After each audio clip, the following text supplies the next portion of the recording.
That's some old school shit. I love all of that old school shit. If you like the old school music, give it up for some old school music. Because old school music, look, they used to be nasty. They used to ask for sex, but it used to be subtle. It's not like the new school songs today. The new school songs today, they just come out and as they be like, tippy-tie, tippy-tay, you gonna get some dick today.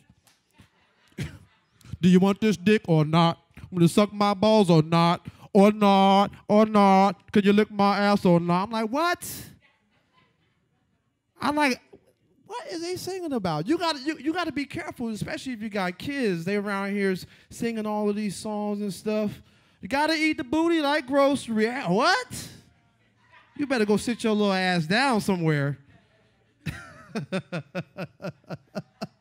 I like all the old school music because again, they used to be nasty. They used to ask for sex, but it was subtle, you know. Like I can remember a song. He was like, "My starship, just take me up tonight," and they said, "Don't be late, and don't you come too soon." Bitch, don't you come too soon, goddammit. You know, it used to be subtle, but it used to sound nice and everything. And then I like the old groups, like the Isley Brothers and the OJs. Old school, you know, groups. Like the OJs used to have a song, they used to say, you know, "I really miss you, Brandy." And it used to start out like this, you say, "Sitting by an open fireplace in my favorite dungarees." Now, you ought to be old school. Remember we used to call jeans dungarees? What? Now, I wonder if one of these new school cats do a remix of that song.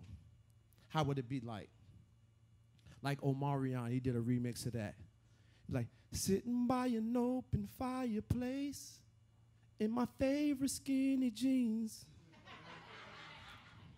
Played a few bars of a melody, and it sounded sweet to me." Then you get boogered on that beat. "Your dungarees come close to me. I'ma call them jeans like it's supposed to be. Call them jeans like it's supposed to be. Call them jeans like it's supposed to be. Woo." Oh, gosh. Look, let me tell you something. Living in New York, I love New York City. Give it up for New York City, y'all. Give it up for New York City. I was working one day. This lady said, "We don't live in the United States. We live in New York." New York is different than everywhere else. I love New York City. I don't know. And people will talk. This girl the other day, she was like, "You know, I'm having a hard time in New York. And I'm thinking about moving back to Minnesota." I was like, "Minnesota? Do they have good dick in Minnesota? That's got to be a consideration. If you're moving somewhere, do they got good dick there? You know, is the population growing? Is the economy good? Do they have good dick? Because if they don't have no good dick there, then the economy, nobody's going to be spending. People are going to be unhappy. You know, the economy is going to be going down. That should be something that you should consider before moving away. You know what I'm saying? You just move to Jersey. It's not far. It's not far. Y'all watching Empire? Anybody watching Empire out there? Y'all watching Empire out there? What?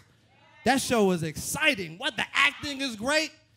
I mean, the characters are awesome. The writing is great. I was watching it the other night, and Cookie said, "You can't even dyke right." I said, "Oh, shit."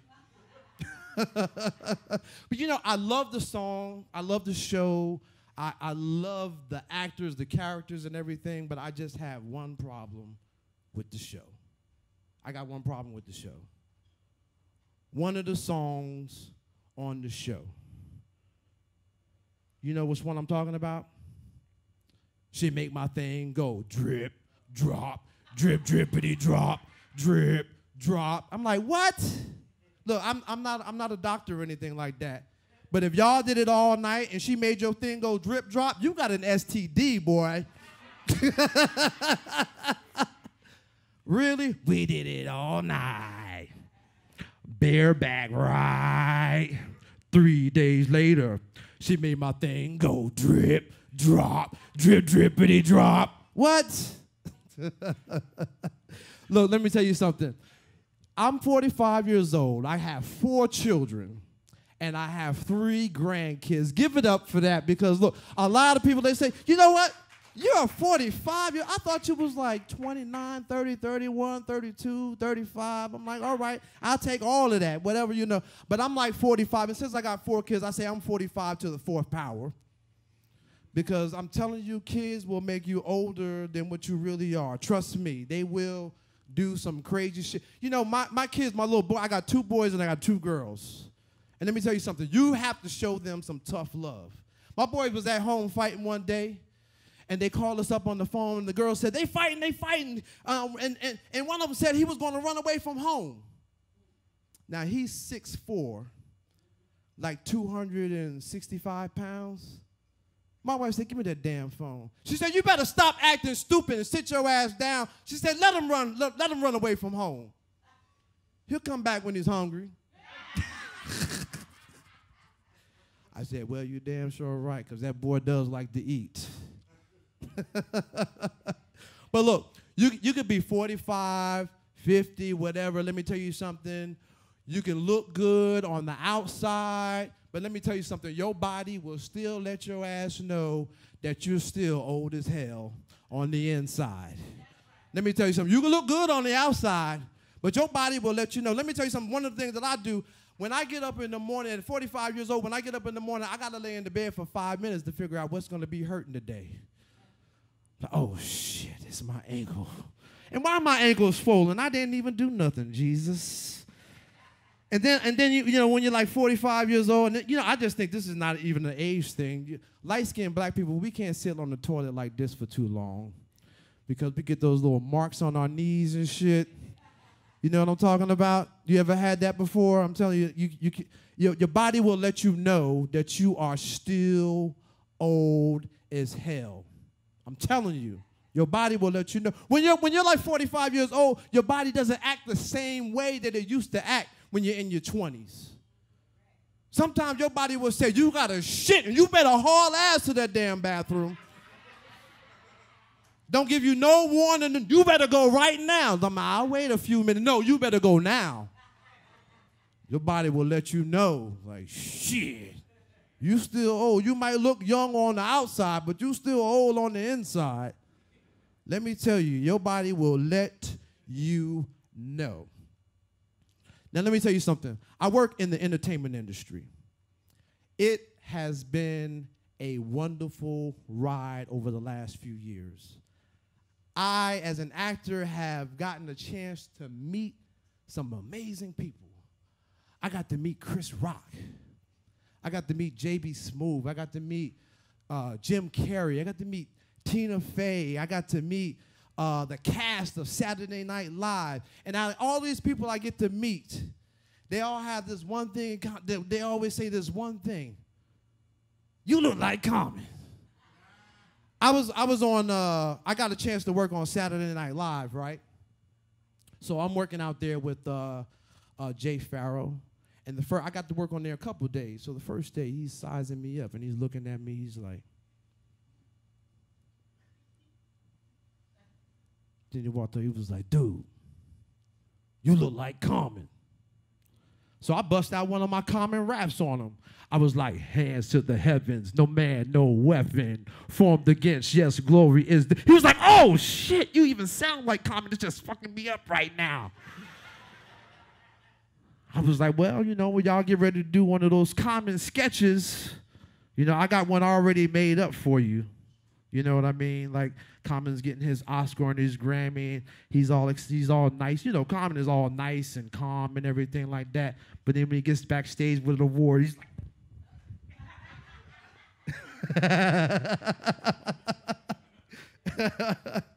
oh, God. But, yeah, I work in the entertainment industry, and the entertainment industry is crazy as hell. Let me tell you something. People outside of the industry want to get in, and people inside of the industry want to get out, because the industry is crazy as hell. They make actors and comedians go through a lot of crazy stuff. I saw some casting notices out there. They said, we're looking for somebody who's willing to get peed on camera. I'm like, what? Really? You know, and then there's all types of jobs and things like that in the entertainment industry. Like one that I could think of that's really interesting to me is a butt double. I'm like, butt double? You can make money? One of my friends, he told me, he said, yeah, I made $10,000 on a movie being a butt double. I was like, really? I was like, damn, that sounds good to me, right? And I saw a casting notice and it said, we're looking for a butt double, for this, specific movie. And I was like, but they didn't have no description, It didn't say if it was a black ass or if it was a white ass, if it was a big ass or if it was a flat ass. It just says that we're looking for a butt double. I'm like, okay, all right. You got to be a little bit more specific than that. Because something like this happened to my friend. He was on a movie, and he was working on this movie for 2 weeks. And one day he came in, and the director said, all right, he changed the scenes all up. He says, look, this guy, he's going to slip you a roofie in this next scene, and he's going to come in, and he's going to rape you. He's like, what? He's going to what?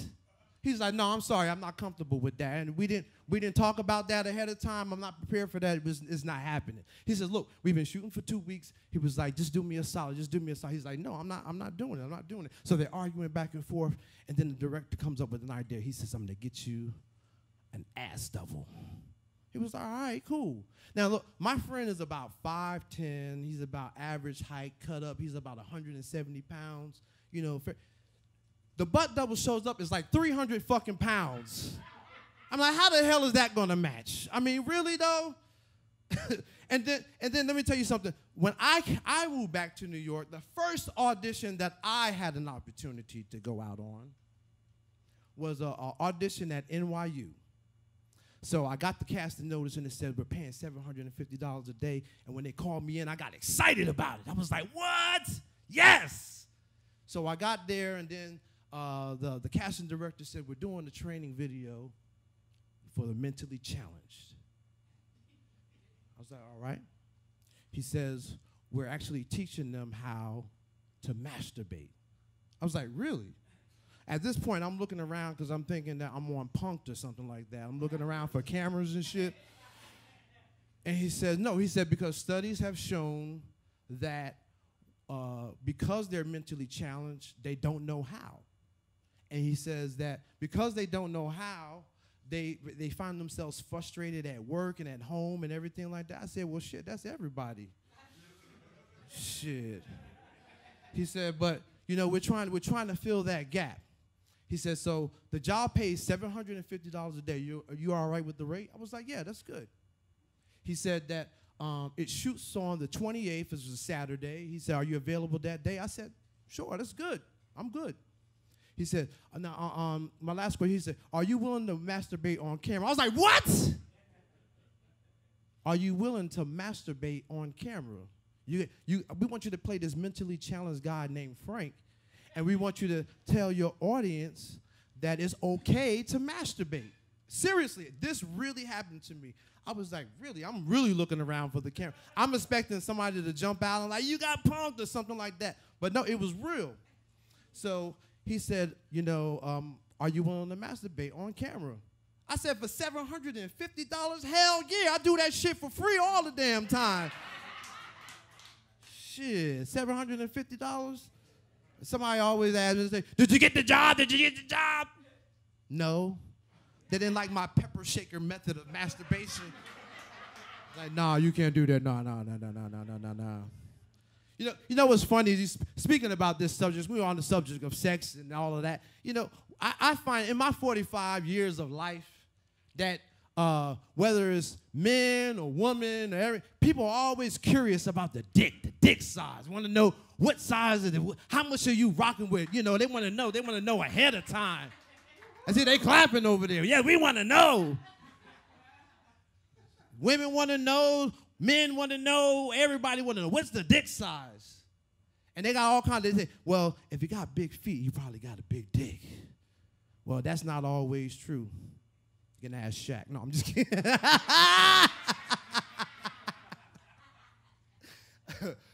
Then they say, if you got big hands, then he must have a big dick. That's not always true either. They used to have this other myth. They say if you this probably the size of the span between the pinky and the thumb. I don't believe that bullshit either. But let me tell you something. If you want to find out if a man is hung, all you got to do is ask one question. One question. Are you ready for the question? All you got to do is ask. He said, what do you do with your hands when you're on the toilet?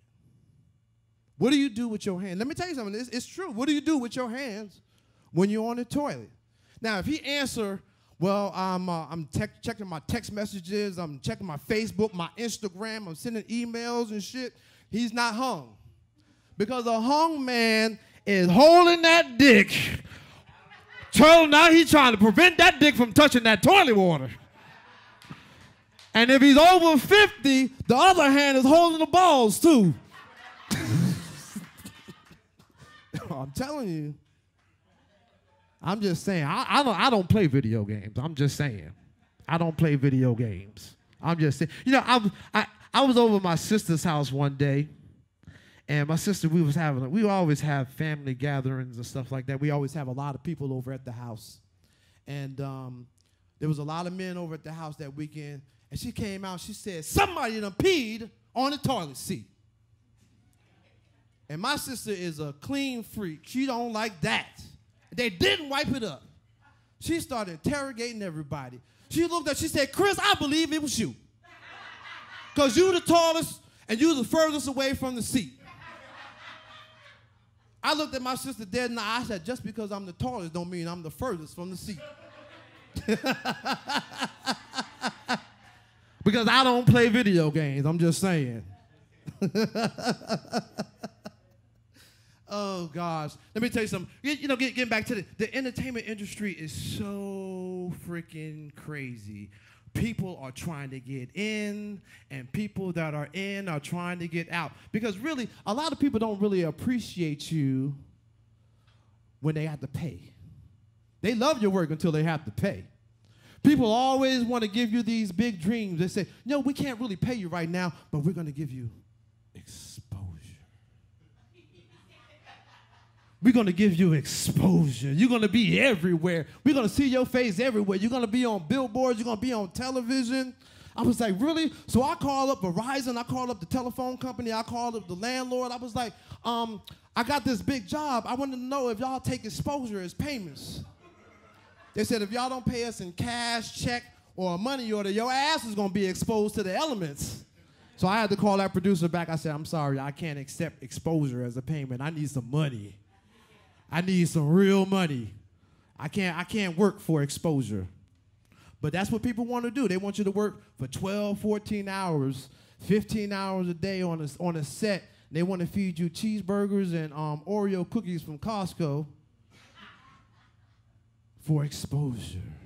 I'm like, yeah, that sounds good, exposure. But let me tell you something else. Black don't crack unless you smoke crack. If you smoke crack, then black cracks real bad. Let me tell you something. And when you're in your 40s and your 50s and stuff like that, it's hard to keep up with all of this terminology and this technology today. It's hard to keep up with all of that stuff. Let me tell you something. It's hard to keep up with technology and all these terms today. You can't even use regular terms today. Like, you have to be hip. I have Urban Dictionary up all the time, especially if you got kids. Let me tell you, let me use this example. Susie calls up and says, hey, Mom, Daquan wants to come over to Netflix and chill. And you're like, yeah, Susie, that's cool. You don't know Netflix and chill is code for fucking today. And you don't even know because you're not hip. You answering and replying to comments. I'll come over and Netflix and chill with you, baby. You want me to bring a sweet potato pie? No, I want you to bring that ass is what I want you to bring. You got to be careful. You got to be hip up on this terminology today. You got to be hip up on technology today. You got to be hip up on everything. Even my doctors here in New York are hip. They don't even use the old medical terminology like they used to. You know, my doctor used to ask me, you know, when did you have your last bowel movement?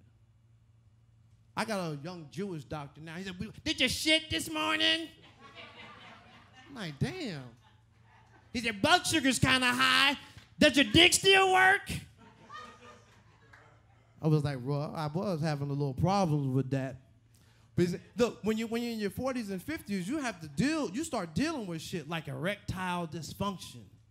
It's like, oh, shit. Damn, that's hard, too. But when you're used to going and you ready to go, and the dick just lifeless. And you're trying to give them a pep talk. I'm like, come on, man, come on. You know, you're trying to pep them up and everything like that. And then you get mad at them and you start cursing at them. Like, look, if you don't get hard, everything you do gonna fail. Whatever done to me already been done to you. Then when it does get hard, then you get all happy. I feel like the father on The Color Purple. He said, the dead has arisen. And you better put a condom on because I think she got that nasty woman's disease.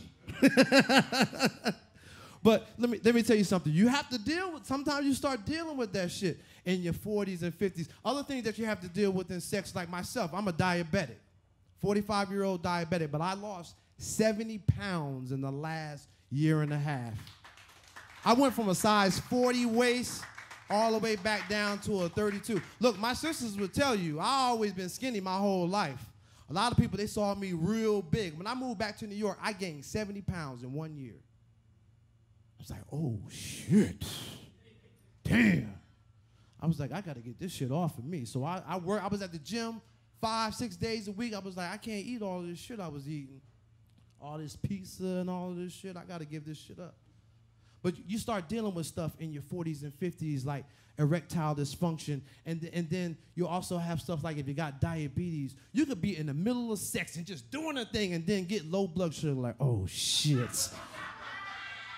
I'm gonna need a donut and some orange juice, baby. Right now. Like, oh shit. That is some shit right there. Hold up, babe. Don't touch me. I need a reboot. Shit. That's some shit right there. And then, but you know, thank God for modern medicine. They got some shit out there for you. They got Cialis, and Viagra. And in New York City, they got some shit at the bodegas. They call it Samurai. It was like, dude, you're going to be slicing up asses like a Hattori Hanzo sword. For real, like I'm telling you, this is some real stuff.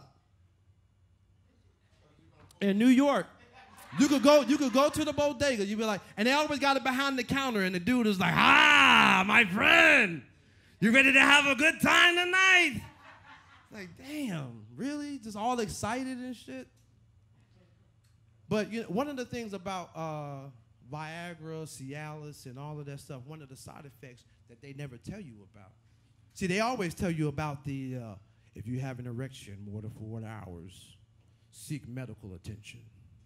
They always tell you that shit. The one that they don't tell you is that sometimes you have the inability to climax, and which is very deadly, I'm going to tell you. Because my brother told me, my older brother told me, he said, I almost died trying to bust a nut one night. I said, really? He said, my shit was rock hard. He was standing up like Black Power. And then he said, I was trying and trying and trying. And he said, I almost had a heart attack. I said, damn, that shit is deadly. They don't tell you that shit. I looked up that shit online. I said, oh, shit, this shit is true. I said, they need to put that shit in the disclaimer. That's that shit that they read real fast. You can't understand that shit at the end of the commercial. I was like, the doctors don't never tell you that shit either. You might not be able to bust a nut. I was like, really? Damn. That's crazy. But let me tell you something. You start dealing with shit like that. You can't eat the same way you used to do in your 20s. You can't drink the same way you used to do in your 20s. You can't party the same way you used to do in your 20s. And you just learned you can't fuck the same way you used to do in your 20s. We do get better with age, though. We like a fine wine. We do get a little better, but we just can't do shit the same way. Because black don't crack unless you smoke it. Speaking of smoking, ooh, wee. Let me tell you something. They have come up. I don't know. Any smokers out there? Any smokers out there? Is some smokers out there? I know there's some smokers out there. They got some strong weed here in New York City. I mean, some strong weed. They had some shit the other day called Professor X. For real, Professor X. I smoked that shit. I was walking down the street. I thought I was like Jean Grey or Mystique on the X-Men. Like Charles Xavier was in my head. I was like, get out of my head, Charles! Like, oh shit, this is some powerful shit. And they got all kinds of different names for weed now. They got lemon kush, they got bubblegum kush, they got strawberry kush. They even got some weed named after famous people. For real, I was in D.C., the taxi driver said, you ever heard of that Obama kush? I was like, oh shit, Obama kush. He said, yeah, it's based off of that whole campaign of change. You smoke that shit, you be like, yes, I can. I was like, oh shit, I like that. then they got some Forrest Whitaker kush. For real. You smoke that shit have your eyes going all different directions and shit. You can't even control that shit. Like, oh shit, god damn it.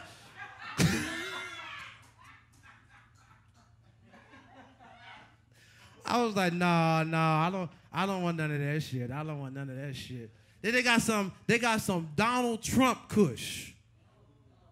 You smoke that shit, all you turn into is a misogynistic, racist, pompous asshole.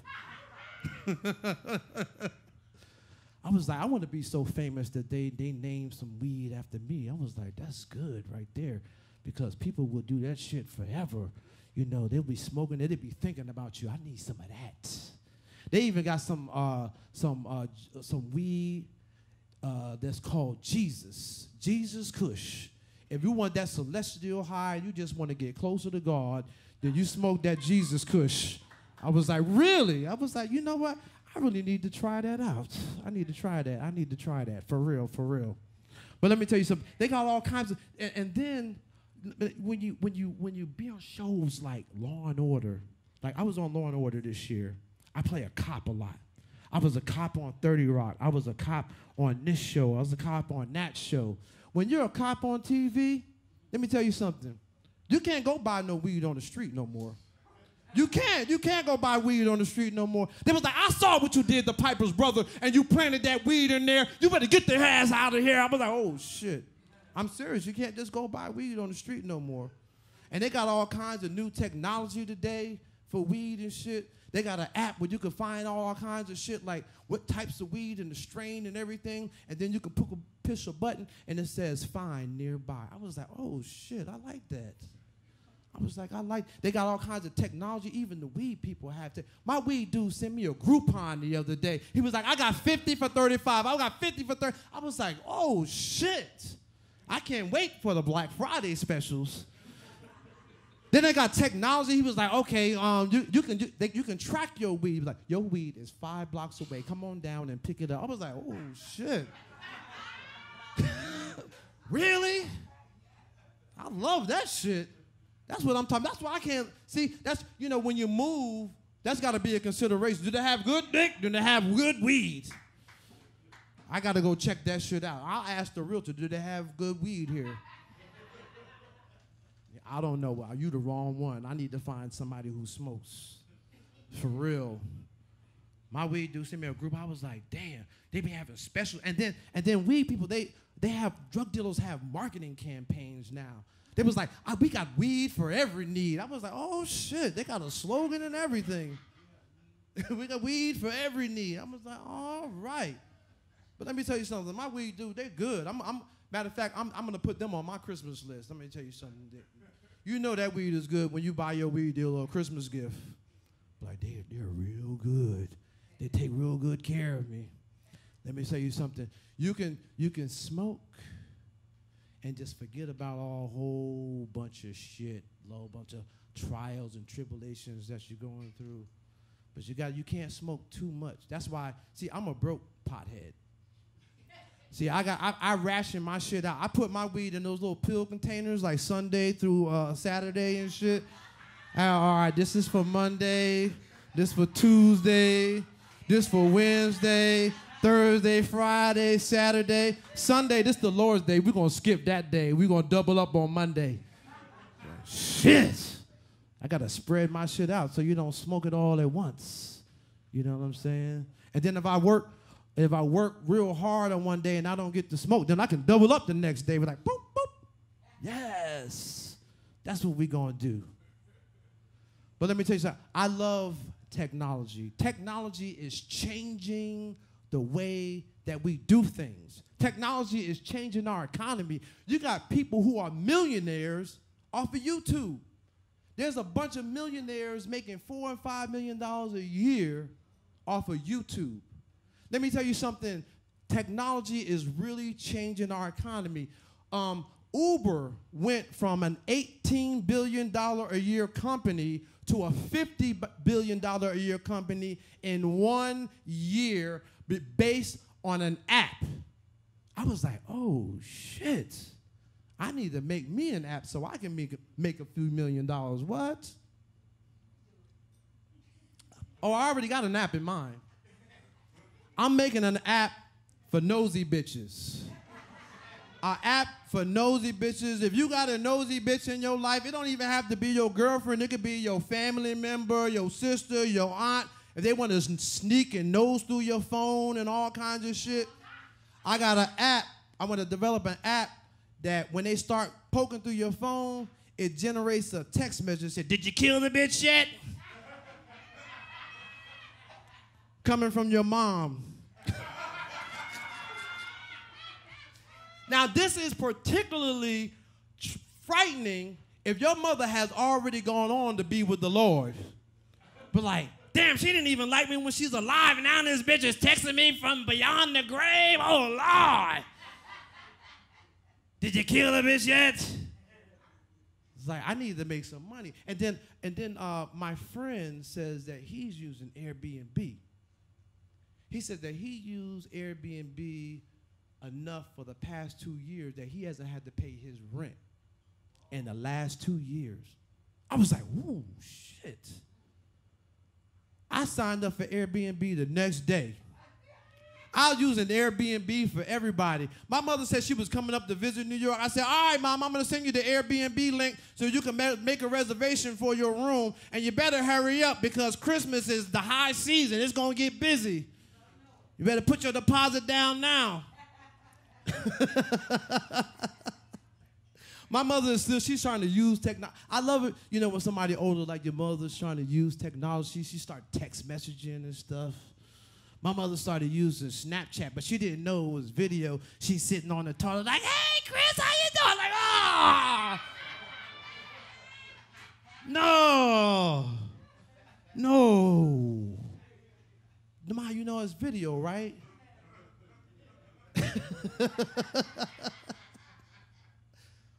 But technology, I mean, it's crazy.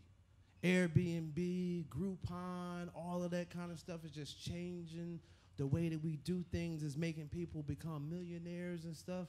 I'm like, I gotta jump in on some of that, you know. And then I said, when technology changes the world and it changes the way that we do things, like, you know, doctors and lawyers and all types of information, is just helping the way that we change the world and the way that we communicate with each other. We also have, like now, we're streaming live all over the world. I got people in the West Coast. I got some friends in London who are watching. I got somebody who's in Jamaica that's watching. It's connecting all types of people because we are all types of people. And this is New York City. This is the melting pot. Give it up for the melting pot, y'all.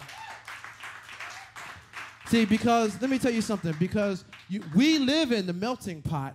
We live in an area where it doesn't matter if you're straight, if you're gay, if you're Muslim, if you're, you know, whatever your religion is, we all come together and we all party and we all have a good time because that's what living is all about. What? Let me tell you something. I love my family. But when I go home to visit my family, I have to call them up at least like a week or two ahead of time to make sure that all the prescriptions are filled, because I don't want nobody's antidepressants or antipsychotic medicines running out in the middle of the vacation and we have one of those eat the fish, bitch type of dinners. I'm not looking for anything like that. So I call and make sure, did y'all take your medicine? Y'all got your refills and your prescriptions and everything, right? Because we ain't going to have no problems, right? I don't want no problems when we come home, so make sure you take care of that shit. But, you know, one time, my whole family, we got together. We went on a cruise. It was like 14 of us. We got together on a cruise, and we had a blast. We got together, and we went on a formal dinner on the cruise. We got all dressed up, and everybody was having a good time. It was myself, my mother, my mother-in-law, and all of my, you know, it was a couple of my friends and my kids and everything, and it was real nice, and we were having a real nice dinner. And my mother-in-law, who has passed, rest her soul, she was sitting at the table, and her boyfriend got enough nerve to ask her for marriage. And I was like, that's so sweet. And, you know, like, oh, I was like, oh, shit. And she said, you better get your ass up and sit back down. You're not about to fuck up my Social Security. We laughed at that table so hard and so loud. I said, wow. And then my mother's boyfriend, I guess maybe they got together and they talked about this shit, because he got up and he did the same thing. And my mother said, are you sure? I said,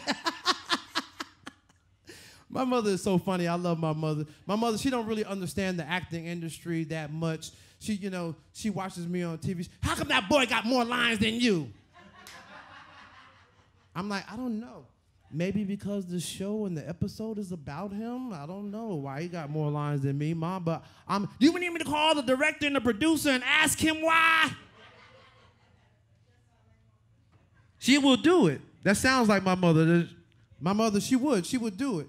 She used to, when I was in the military, my mother, sometimes we would, she lived in the same town where I was stationed at. And sometimes we would be getting ready to get off work. But then they would call like a drill. And if they called an emergency drill, we actually would have to stay for another 2 hours or whatever it may be, 3 hours, or we might have to stay for 6 hours. And she would be there picking me up, and she used to be mad as hell. Do you need me to call the captain? Tell him I'm sitting out here waiting. I'm like, Mama, this is a matter of national security. We can't just leave or anything like that. You know, I got dinner on the table. I got the collard greens cooking and everything. They gonna burn in the chicken. I'm like, I can't do nothing about that. I was like, there's nothing I could do, you know. And I have my youngest brother, which his name is Martin. I love my brother Martin. My youngest brother actually went blind a couple of years ago, and he's using technology too. And he uses his cell phone to receive text messages from people, and it reads the text messages aloud because he can't see them. So I was like, oh, that's nice. But I started thinking about what happens when you're sexting, though. Because, you know, it's like a robot voice, like, what are you wearing? My dick is so hard right now. Ooh. What are you gonna do when you get over here? I'm like, oh. But, you know, especially if you got the volume up loud and your mother's in the restroom, like, turn that shit off. I don't want to hear that shit. I'm like, really, Mom? I was like, this is crazy. But look, I love my brothers. I love my sisters. I love my children. I love my grandchildren.